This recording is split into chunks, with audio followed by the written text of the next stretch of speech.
If you are an American and you are thinking about dating an Afghan, pause right there. Because what you imagine as a mysterious romance filled with exotic traditions can very quickly become one of the most challenging and overwhelming cultural clashes of your life. Welcome to Cultural Clashes, the channel where we expose the raw truth of what really happens when love crosses borders. Before we dive in, don't forget to subscribe, leave your comment, and share this video. Because after hearing this story, you'll want to join the discussion. At first glance, Afghans are magnetic partners. Afghan women are admired for their modesty, beauty, and deep loyalty. Afghan men are known for their pride, strength, and protectiveness. For an American, meeting an Afghan partner can feel like stepping into a world of honor, tradition, and family devotion. But beneath the charm lies a culture shaped by religion, history, and strict social expectations that often clash violently with American ideals of freedom, independence, and personal choice. Let's imagine a couple. James, a 35-year-old American from Denver, meets Mariam, a 26-year-old Afghan woman living abroad. At first, James is captivated by her grace, her humility, and the way she carries herself with dignity. Mariam, in turn, is drawn to his openness, his humor, and his sense of adventure. Their first conversations are filled with curiosity. He is fascinated by her culture. She is intrigued by his freedom. What begins as fascination soon turns into a battle of values. The first clash is family honor. In America, dating is a private matter between two people. In Afghanistan, every relationship reflects on the family's reputation. Mariam knows that if her family learns she is dating James, they will not simply judge her, they will see her actions as a reflection of their honor. For James, love is personal. For Mariam, love carries consequences for everyone she loves. This pressure means secrecy, fear, and constant tension. What he calls romance, she calls risk. Religion becomes another divide. Afghanistan is a deeply Islamic society where religion governs not only personal life, but social expectations. Mariam expects James to respect her faith, avoiding alcohol, dressing modestly, and respecting prayer times. James, raised in a secular environment, struggles to adapt. When he casually drinks at dinner, she frowns. When he forgets prayer times, she feels insulted. For him, these are details. For her, they are sacred. His casualness feels like disrespect. Her devotion feels like restriction. Gender roles are a major battlefield. In America, relationships often emphasize equality. Men and women share responsibilities and decisions. In Afghan culture, traditional roles remain deeply rooted. Men are expected to lead, protect, and provide. Women are expected to support, nurture, and respect. Mariam admires James's kindness, but she feels unsettled when he suggests splitting expenses. For her, a man proves love through provision. For him, equality proves respect. What he calls fairness, she calls weakness. Jealousy and control play different roles. In Afghanistan, jealousy is often seen as protection, not insecurity. Mariam expects James to show jealousy, to set boundaries, and to defend her honor. James, raised to see jealousy as toxic, stays calm. He trusts her. She interprets this as indifference. The more he trusts, the more she feels unprotected. The more she demands, the more he feels suffocated. Marriage expectations arrive quickly. In America, couples often date for years before talking about marriage. In Afghan culture, serious relationships are expected to lead to marriage soon. Mariam knows her family would never accept a casual relationship. She hints at marriage early, while James feels pressured. For her, waiting is shameful. For him, rushing feels like a trap. Family involvement is constant. Mariam's family would expect to be included in every step of the relationship. Her parents and brothers would evaluate James's character, faith, and financial stability. They would expect him to commit formally, possibly even to convert to Islam. James is shocked. He believes love is a private choice. For Mariam, family approval is not optional. It is everything. Social norms create more tension. James is used to casual friendships with women, posting freely on social media and living independently. Mariam is cautious, modest, and worried about appearances. She disapproves of his female friends, his posts, and his lifestyle. For him, this feels controlling. For her, it feels protective. Even communication styles clash. James is open, expressive, and quick to share feelings. Mariam is cautious, reserved, and guarded.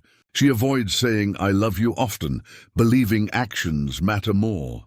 James craves verbal affirmation. For him, silence feels cold. For her, constant words feel shallow. Traditions and rituals create more pressure.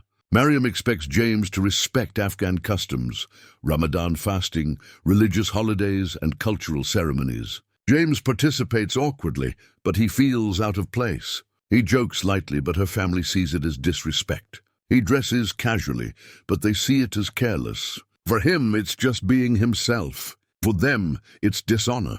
Even daily habits show the divide. James wastes food, leaves the lights on, and spends money freely. Mariam is horrified. In Afghanistan, where scarcity and poverty are real, waste is unthinkable. She sees irresponsibility where he sees nothing wrong. What he calls comfort, she calls disrespect. As months go on, the relationship grows heavier. James feels suffocated by Mariam's expectations. Religion, family, traditions, and marriage. Mariam feels insecure with James's independence, his casual attitude, and his lack of seriousness. What attracted them at first, his freedom and her loyalty, now pulls them apart. This is why so many Americans struggle when dating Afghans. At first, the beauty, the loyalty, and the devotion feel irresistible. But soon, they discover that Afghan love is not light or casual. It is tied to family, religion, and honor. Love is not just romance. It is duty, sacrifice, and tradition. And this is only the beginning. Because as the relationship deepens, the pressure from family, faith, and culture only grows stronger. Love, instead of bringing them closer, begins to show how far apart they truly are.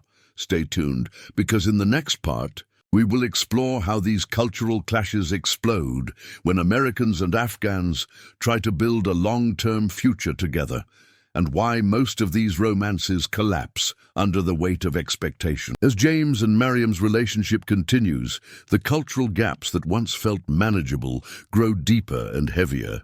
What started as curiosity has become conflict. James still admires Mariam's loyalty and dignity, but he feels like he's carrying a burden of traditions that don't belong to him. Mariam still cares for James, but she feels like she is constantly fighting to protect her values, her faith, and her family's honor.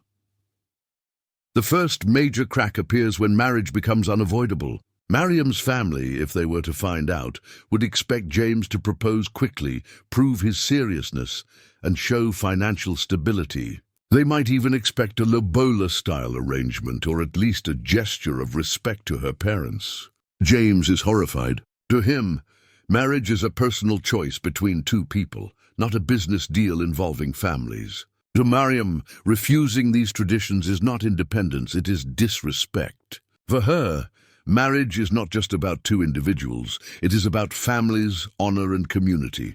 Religion becomes an even sharper wedge. Mariam wants James to attend mosque, to respect Islamic holidays, and to at least consider conversion. James insists faith should be personal, not imposed.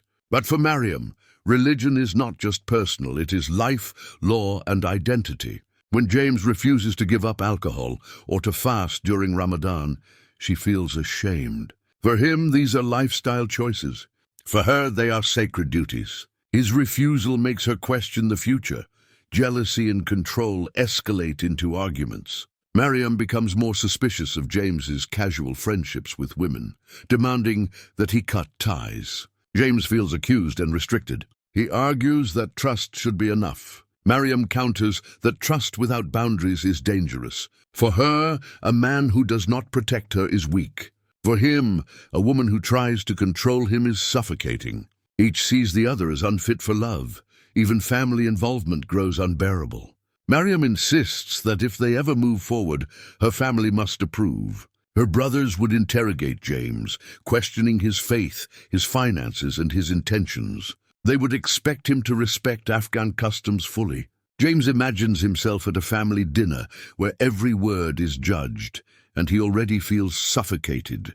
He wants love without interference. Mariam knows love without family approval is impossible.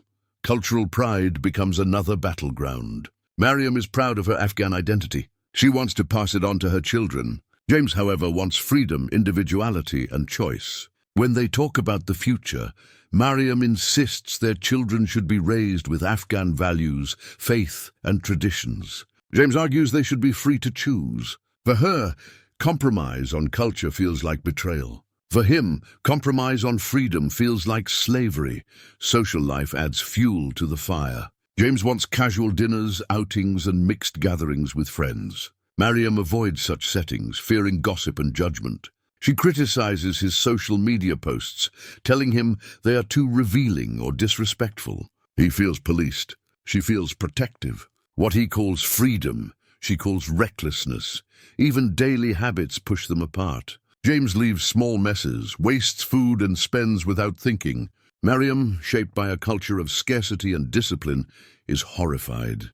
She sees irresponsibility where he sees relaxation. He laughs off her concerns. She grows silent, feeling disrespected. As time passes, both begin to feel exhausted. James feels like he is being asked to give up his identity, his independence, and his lifestyle. Mariam feels like she's being asked to betray her family, her faith, and her culture. Neither can bend without breaking. This is why so many Americans fail when dating Afghans. At first, the loyalty, the beauty, and the dignity are captivating. But soon they realize Afghan love is not light. It is heavy, tied to family, honor, and faith. Americans see love as freedom, comfort, and independence. Afghans see love as duty, sacrifice, and tradition.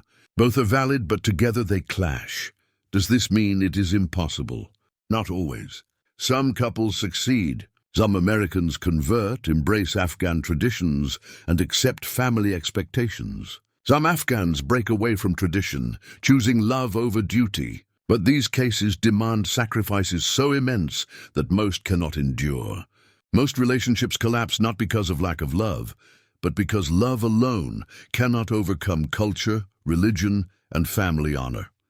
So, should Americans date Afghans? Only if they are ready to trade independence for obligation, freedom for faith, and privacy for family involvement. Only if they are ready to carry the weight of history, tradition, and expectations far heavier than they have ever known. Because dating an Afghan is not just romance, it is stepping into a world where love is not personal but collective, where every choice reflects on family, faith, and community. Unless you are ready to embrace that reality fully, maybe you should think twice before stepping into it. So what do you think? Would you survive dating an Afghan, or would the religion, the family honor, and the jealousy break you before love could last? Share your thoughts in the comments, subscribe to Cultural Clashes, and spread this story. Because when cultures collide, love is never simple. It is always a battlefield between worlds.